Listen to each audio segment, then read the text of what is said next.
Being groomed by Methodjosh at 14, my story. Hello everyone. I cannot believe I'm doing this, but the recent posts have given me enough courage to fight back for what I know is right. This will be all over the place, for which I apologize, but I am very emotional right now. I'd like to start off by saying that I am currently 16 years old, turning 17 later this year. I first came across Josh through his stream. My WoW friends loved watching him and making fun of his persona, and I decided to tag along.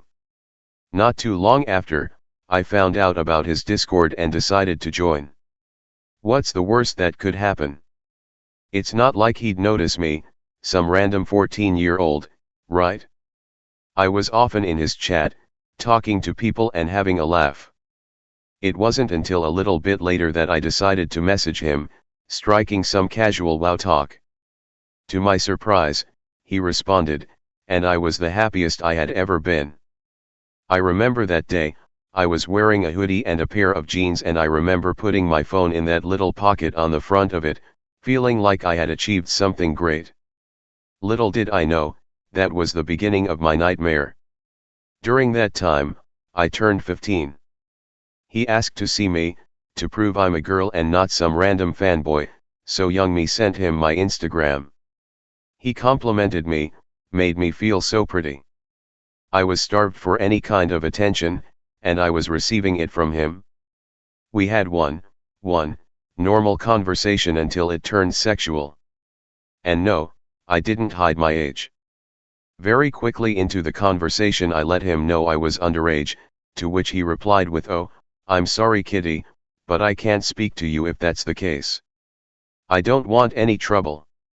I figured, that was expected, and as I was about to send that message, he sent me his snap, Atacamite.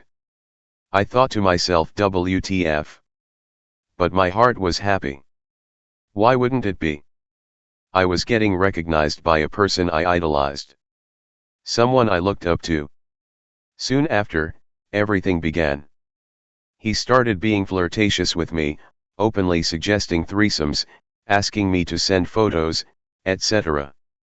You might be thinking, please tell me you didn't do that, but I did. Yes, I was young, naive, and stupid, and to an extent I still am. Except I'm scarred. I started sending him pictures and I received some of him back. And not of his face. Somewhere around that time, I started having panic attacks. I started shaking uncontrollably, dissociating from my body and losing sense of where I was or what was happening. I was so afraid of disappointing my idol, I was ready to do just about anything. And it hurt. The gods know it did. This kept going for a while, until an article came out later in January 2019. He panic called me, yelling at me if I had reported him and making me promise to always deny, no matter what. He'd go on to say the exact same things on Snapchat. After that, he'd ghost me for weeks at a time.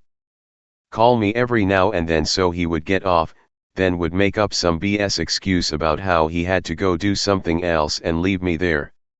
Just like that. We stopped talking around May of 2019. Until he reached out to me in February of this year, 2020.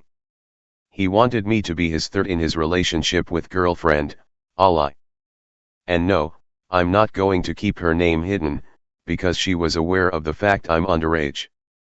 She's guilty, too, and I'll be damned if I let her get away with this. Her name is @introverb on Instagram. I played along, I tried to get him to trust me so I'd get more screenshots, more messages. It was going okay, until my panic attacks came back. My PTSD symptoms, my dissociation, all of it. I couldn't do it. I could do it for only a few days before I had to block him. I'm going to therapy because of him.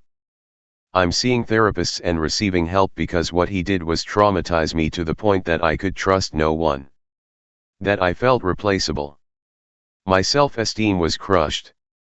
I'm not okay, and that's okay, because I'm on my journey of self-recovery.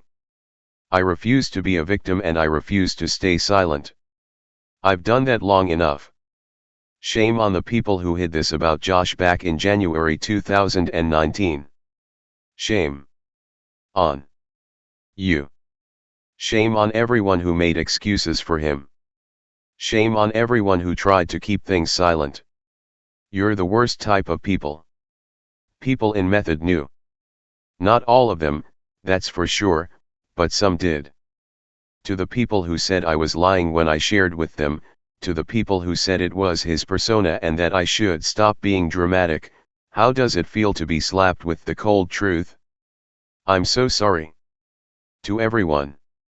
To all the other dozens of girls, who met the same vile person and were trapped in similar situations. I'm sorry that I took so long to speak up. I'm sorry that I wasn't brave enough. I wish I could protect all of you. I'm scared, I really am.